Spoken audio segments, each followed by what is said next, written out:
Besides books, I would say pop music is genuinely the second thing that brings me the most joy in life. I love that when it comes to pop music, we're currently in an era of singer-songwriter lyricism and a focus on emotional catharsis, and I really think there's something about it that pairs well with a good book. Like when I'm listening to a good song and I'm reading a good book, it is a pairing like wine and cheese. It's just, there's certain things that just make sense in life. So today I thought I would do my part to combine the two and recommend you a book based on your favorite pop girly. Now, bit of a disclaimer, because I feel the need to put a disclaimer in here because I know that the stans are intense. If there is not a pop girly included in here, I am not recognizing her status as a main pop girl. I just simply could not think of a book to recommend, and I didn't want to stretch the video. I wanted the video to make sense. I wanted it to be worthwhile. So if there's like, if your favorite pop artist isn't here, I promise I'm not excluding them. I'm not being like, oh well, she's not a main pop girl. I wanted to make this worthwhile. I wanted to make it make sense. I wanted to have a book that really tied in with the themes that this pop artist explores in their music. So without further ado, without any more jibber jabbering on my part, here are the book recommendations. We're gonna start off with Miss Sabrina Carpenter. Sabrina Carpenter to me is just so refreshing. She is what I listen to when I feel down or like I've been done wrong, but I don't want to feel upset or angry about it, and not to have those feelings invalidated, but to just exist alongside those feelings as someone who is also confident in myself and like, I don't really need this. I think what really makes Sabrina Carpenter's whole shtick work is that her music doesn't take anything too seriously, but it's still an art that's created with a lot of intention, and you can tell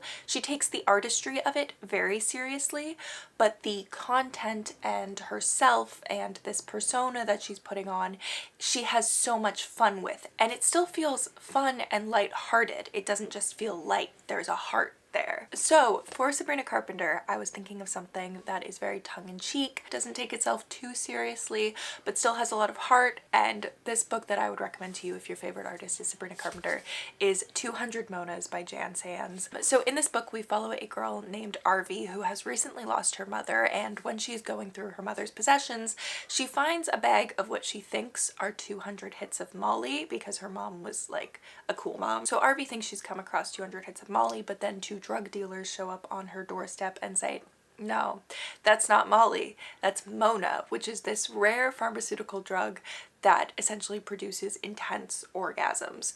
And the drug dealers want their payout, so they say you have 48 hours to sell these 200 Monas, and if you don't give us the money in that time, we will kill you. So then Arvi has to team up with her local college drug dealer, who's also super hot, and they have to go around basically selling these pills. It's fun, it's lighthearted, it's cheeky, it's really sexual. There's a lot going on in this book, and I do feel like there's something really clever about this premise. Like, you're just kind of hooked on it from the get-go. She's got to sell 200 Monas. She's a busy woman, you could say.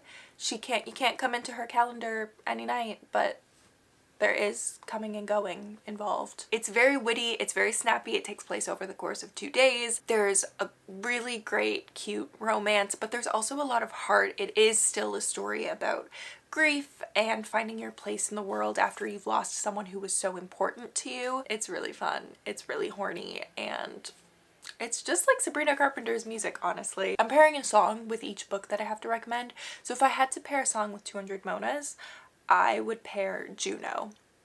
Definitely. So make of that what you will, but definitely would recommend 200 Monas, regardless of if you like Sabrina Carpenter or not. I recommend this book if you're just looking for a good time, but like, I mean, who doesn't love Sabrina Carpenter? Okay, next we have an artist who I feel represents the other side of the Gen Z spectrum of emotion, and that is Miss Olivia Rodrigo, also a queen. A lot of her music deals with representing the angst, the obsessiveness. One of my favorite things about Olivia Rodrigo is that she writes about these very ordinary, small, day-to-day moments and these very ordinary instances of heartbreak that we all go through in our life, but the way she writes about it and captures it and puts it into music makes it feel like it's just the most grand, life-ending, life-changing thing to ever have happened, which is exactly how it feels to get your heart broken or to fall in love. You have have this logical little voice in you being like, oh my god, I'm so small, like this has happened to so many people before me, this will happen to so many people after me, this is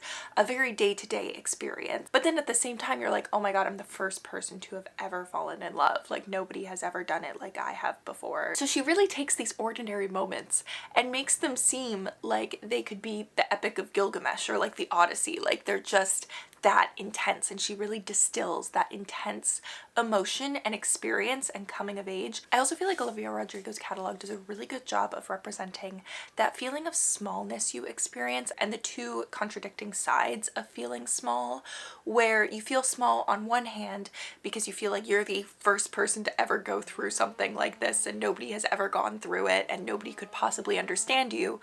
But then on the other side of it, you feel small because you know you're going through the same coming of age that everybody goes through. You know you're having an experience that everybody goes through, and you know that everybody else is feeling the same angst as you, but you feel like you're feeling it so intensely. And just because you're feeling it so intensely because you're you, doesn't make you any special. It's like that feeling of nobody understands me, but everybody knows what this feels like, and that can create a lot of insecurity. So what book would I recommend for this? The book I would recommend if your favorite artist is Olivia Rodrigo is Everyone I Know Is Dying by Emily Slapper. This book is so good. I feel like it does such a great job of representing those really ugly, intrusive thoughts you have as a young woman who's growing up in just like such a misogynistic world. In this book, we essentially follow Iris, who has worked so hard to be a perfectionist. She wants to be perfect at everything she does. She finally gets the promotion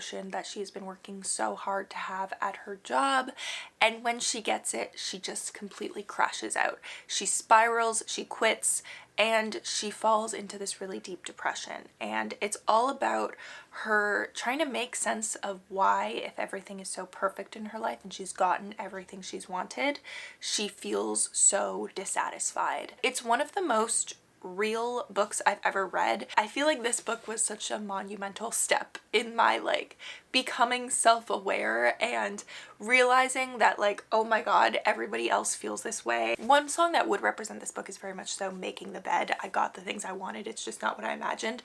But also songs like Jealousy, Jealousy, Pretty Isn't Pretty. I saw a TikTok actually that talked about how Olivia Rodrigo is such a skilled songwriter because she doesn't just talk about those emotions you have that make you feel this way. She talks about the underlying social structure and basically just cultural influences that make us feel like pretty isn't pretty. And that's what this book is about as well. It's really about the internalization of a culture that prioritizes perfection from women, but perfect will never be perfect. And how then you feel like you have everything, you should be happy, you're perfect, but you still feel like you're coming up short and you still feel absolutely god-awful. This book is so fantastic. I can't say enough great things about it. I actually would really like to prop it up because I feel like we don't talk about it enough. Next up, I have Gracie Abrams. I know there's a lot of discourse about Gracie Abrams, and I personally, I love her. She's one of my favorite artists. I love her lyricism. Like, she is in my head. She writes songs and I'm like, how did you know those were my thoughts? And how did you know those were my worst thoughts? And how are you so good at representing all of the guilt I feel just for being alive and a girl? All of my worst, most depressed, awful thoughts somehow make their way into a Gracie Abrams song. And for me, it's like all those thoughts you have that you don't really want to reconcile with, because to do so would be to acknowledge that you were the one who was having those thoughts, and that would do irreparable damage to my self-esteem. But then I listen to a Gracie Abrams song and I'm able to work through those thoughts because I'm like, oh, someone else has those thoughts too. And maybe I'm not a horrible person. I feel like Gracie Abrams has this honest stream of consciousness, very quiet ranting style of both singing and songwriting. It's like she represents that explosion of intense emotion in such a subdued way. And I know then this gets the allegations of like, she just whisper sings or she just sings in cursive. To that I say, listen to Free Now. The adrenaline rush I get when that bridge kicks in is akin to something that no drug could ever produce including Mona. So the book that I want to recommend to you if your favorite artist is Gracie Abrams is The Idiot by Elif Batuman. I read this a while ago at one of the worst times ever in my life. The Idiot is a very subdued story. It's about a girl named Celine who goes to Harvard. It's very much so coming of age. It's about her falling in love for the first time, about the people you meet in your 20s, about trying to find your way in the world and just feeling so lost and feeling so important but also so insignificant at the same time. It has this really captivating page-turning stream of consciousness style to it where you read it and you're sucked in. I remember I read this on a train ride back from Ottawa, visiting my friend, and I read like the first half on the train ride, and it was so just addicting in the most mundane way. It's really just those day-to-day moments in life, relationships that you have, coming of age, normalcy, and turning it into a story that feels so out of the ordinary and so monumental. And I think that's the reason we really relate to stories like this, is because that's how our lives feel. I also have to read this last sentence of the summary. It says she has to come to grips with the fact that the growing consciousness that she's doomed to become a writer. I feel like that's something that I love about Gracie Abrams' lyricism, is that it is very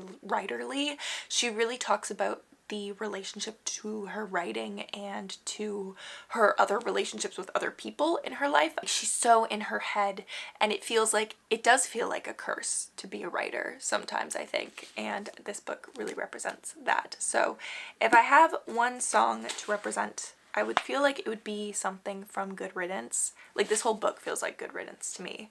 It'd be like Where Do We Go Now or Amelie or something like that. But yeah, The Idiot, definitely a very Gracie Abrams coded book. Okay, next we have Billie Eilish. Billie Eilish, I love. There's so many unexpected sonic twists and turns in her music, and I never know what direction the song is going in, but then it goes there and I'm like, of course, it never could have gone any other way, and it makes so much sense, and it just like scratches an itch in my brain because it sounds so good. I would say something unique about Billie Eilish is that, especially in this current landscape of the pop music scene, is that she's not defined so much by her lyricism or her singing voice, even though those are both like incredible, and I think she's incredibly talented as a lyricist, and I think she's an incredibly talented vocalist. I actually think she's really underrated as a vocalist. But Billie Eilish really creates these dense, unique sonic landscapes that you can just get lost in. I feel like Billie Eilish's music is like being trapped in the darkest corners of your mind, but finding a sense of beauty there,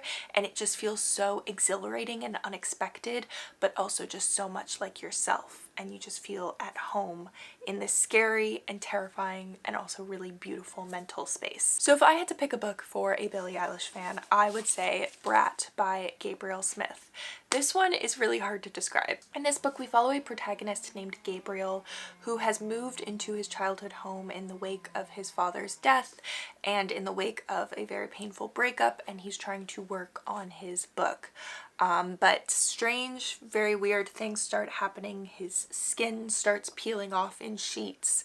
He starts having nightmares, and it just feels very dark and twisty and turny, and you never really know what's going to happen next. If you're into the more experimental, weird side of literary fiction, I would really recommend this book. There's something very dark about it, but it is also very well written, very well constructed, and it's a book that you can like blow through and you'll just get completely subsumed by it and you don't want to put it down. So definitely would recommend Brat by Gabriel Smith, especially if you're a Billie Eilish girly. One song from Billie Eilish's catalog that I would choose to represent this book is probably Blue. Next we have Charlie XCX. I mean, is she a pop girly or is she making rock music? We don't know. The special thing about Brat is that it's a fun time. It's a pop banger, club banger album. You go, you can listen to it, you can have fun, you can drink, you can dance, you can just have such an exhilarating out-of-body experience to that album. But if you really listen to the lyrics, and the lyrics are pretty simple and very direct and very stark, but they really cut through to these core questions about the human experience and what it means to be alive right now, and do I want to have kids? Why do I feel so insecure in certain situations? Is this girl my best friend or does she hate me? I don't know. And she really masterfully blends a fun time, club banger, hit sound with these direct questions. I feel like Brat is an album that feels like when you're at a party and then you go to the bathroom and you look in the mirror and you like snap back into yourself and you're like, whoa. So the book that I selected for Brat is All Fours by Miranda July. She is certainly having a Brat summer. This book follows our main protagonist who she has a family, she's a famous author, and essentially she's supposed to embark on a book tour. So she leaves her family to drive across the country to New York to go start her book tour in this book event. But then essentially what happens is like 40 minutes into the drive, she's like, I don't really want to go to that book tour. So she goes to a motel 40 minutes away and starts an affair. And it's just about everything that spirals from there, the questions she's asking herself. There's so many of these hard questions she's asking herself while she's engaging in the messiest, most ludicrous behavior possible. And don't we all love to do that sometimes? If you really love like a messy lead where you're like, what are you gonna do next? And you don't know, you can't predict it, but then you're like, oh, I'm along for the ride. I think you'd really like All Fours by Miranda July. One song of Charli XCX's that represents this book is definitely Everything is Romantic. I feel like fall in love again and again. So next we have one that was challenging, and that is Ariana Grande. Because where do I begin? There's so many different iterations of Ariana Grande. There's like Dangerous Woman Ariana Grande, and then there's Eternal Sunshine Ariana Grande. There's Wicked Ariana Grande. She has been so many different people. I really relate a lot to Ariana Grande because we have the same birthday. Ariana Grande has such a distinctive confidence. Like, she represents the noise and the hardships and the outside voices and judgments in her music, but she still stands 10 toes down with a bombastic hook and an amazing belt and just stands on her principles and says, this is who I am, at least for right now, and I'm going to be that version of myself 100% for now, and then I'm going to change and be another version of myself 100%. I feel like Ariana Grande also really examines how the push and pull of interiority and public life really can wear down the relationships of your life, including the ones you have with yourself. She has this really interesting collision of sensitivity but brash confidence. For Ariana Grande, I have to recommend Cleopatra and Frankenstein by Coco Mellors. In this book, we follow a 24-year-old girl named Cleo who has moved from England to New York. She's a painter, and she falls into this very whirlwind romance with an older man named Frank. They get married very quickly, but then the relationship kind of deteriorates, and it's about how what a relationship that is wrong for you can do to your sense of self. There's all of this noise around you, and there's all of this chaos within your private life, and you just feel like you can't escape from it. It's addictive, it's fun, it's brash, but it's also really cutting. If I had to come up with a song for this book from Ariana Grande's catalog, it would definitely be We Can't Be Friends. Like, definitely 100%. Okay, so next we have Lorde. Melodrama is like a pop Bible. Every few years I listen to Melodrama and I find something new that I relate to.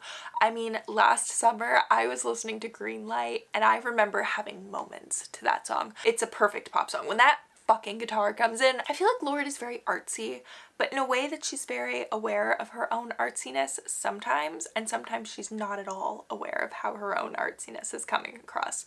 Like Solar Power, or like that one interview she did about Virgin before it came out. Virgin was an interesting album. Like, I liked it, but then some of the things she was saying about it, I was like, okay, what are we doing? For Lorde, I have to recommend Sirens and Muses by Antonia Ingress. We essentially follow 3 students and a professor at an art school, and our main character, her name is Ren. She is on scholarship. She falls into a very intense relationship with the local nepo baby of the school, Karina, but Karina simultaneously is kind of enthralled by this anti-capitalist named Preston, who is hell-bent in his rivalry with a professor there who is a failing artist. It's all about their relationships to one another and to art, and it really is an attack on the way that art is commodified and art is viewed as a business, and you have people like art collectors and investors who see these works of art that people pour their heart and soul into as nothing more than dollar signs and investments. And I think it's actually a really important book to read right now. I mean, Lorde, I think, is very self-conscious about herself as an artist, but I mean, also the way she produces art is so different from, you know, the constant churn of the pop machine that, I mean, especially now in our era of like overconsumption that has extended into the artistic spheres like pop music, it's like put out an album every year. Like when I was growing up, it was like put out an album every 2 years, tour for 1 year, album the next. And now it's like put out an album every year, release an album while you're touring. Like it's just gotten so insane. And I feel like Lorde really sticks to her truth by coming out with an album for every 4 years and like living her life, experiencing these relationships, experimenting with different lives, and then coming back and writing about it. If I think I had to pick one song for this book, I think it would be Homemade Dynamite, or Sober. No, it would be Sober. It would be Sober. Okay, next we have Lana Del Rey. Lana Del Rey is an artist that I don't even think I can begin to sit here and try to articulate her artistic mission, because it is so interior, and I feel like it's something that she does and makes so uniquely her own, and you can tell that everything she puts out is so personal to her and really is just like from the very inner depths of her mind, but she somehow does it in a way that really resonates with everybody. If there's one word I would use to describe her music, it's just very winding. Like you never know what direction she's gonna take. Again, she's been so many different things, from Born to Die to Ultraviolence to Honeymoon. Yes, she's always kind of embodied that like melancholic femininity and tried to translate that into art.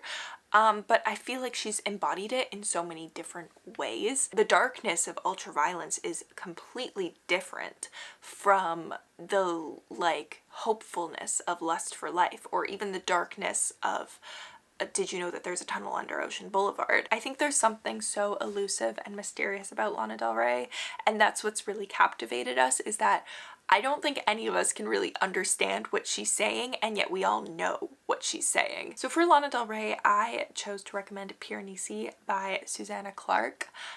This book made me rethink my whole life. It made me rethink my existence. It definitely got in my head a little bit. Like I started being like, okay, what are we here for? You're gonna feel like you're tripping out reading this book. You follow this man who is in this massive house where there's a bunch of different hallways and rooms. I don't know, that's just all I can describe about it. That's all I'm gonna say. That's all I knew going into it. But it really follows questions of existence, of what are we here for, why are we here, what do our relationships mean to us while we're alive, what does it mean to die. Like, it's just so good. It's also so quick, but it feels so sprawling.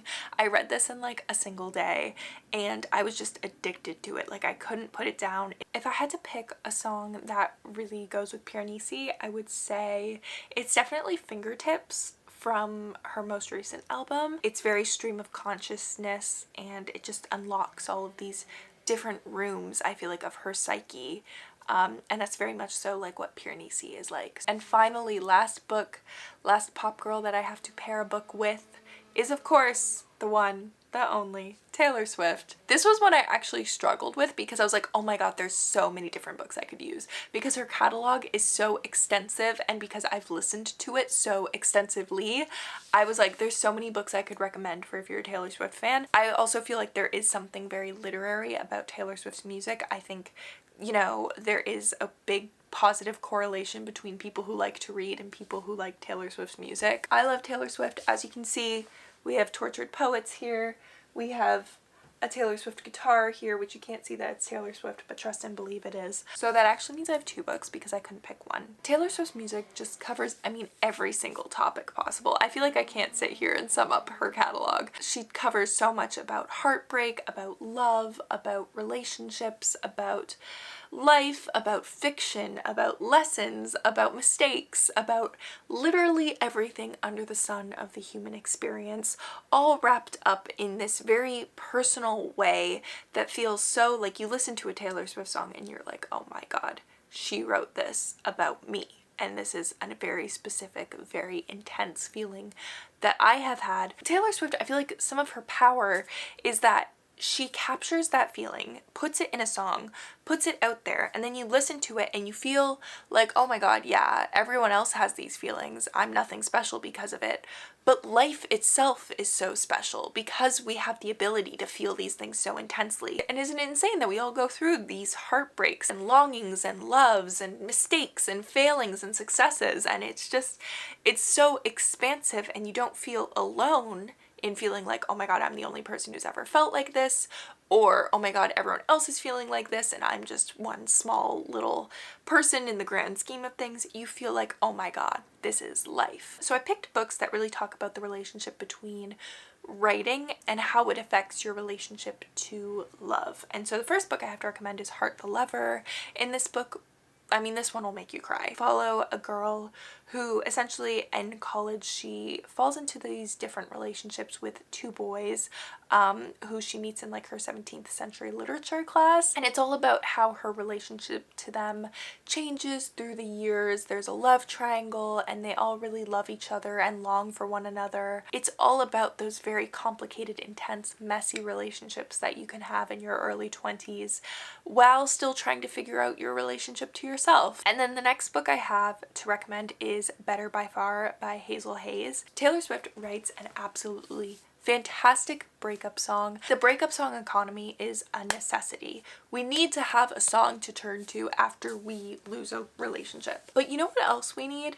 Is a breakup book. And you feel like you can really work through all the emotions of the breakup through reading a book in the same way you can work through all the emotions of a breakup through listening to a song. This book is essentially telling the story of a woman who, after the ending of like a 6-year relationship, as they're like moving out and disentangling from one another's lives, one person will have the apartment that they lived in together for 1 week and one will have it for the next week. But it's really all about how this breakup inspires her to start working on her next book, and as she starts working through all of these emotions that she's having with her breakup, it brings up all of these greater emotions of grief that she still hasn't worked through from her mother's death when she was a child.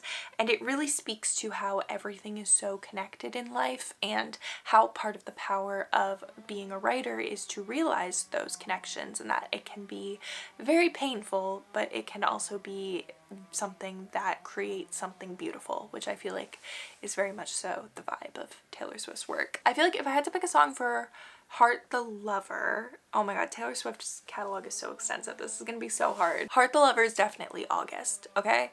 Yeah. I feel like Better by Far is definitely like Last Kiss. Kind of. Better by Far is so many Taylor Swift songs. They're all so many Taylor Swift songs.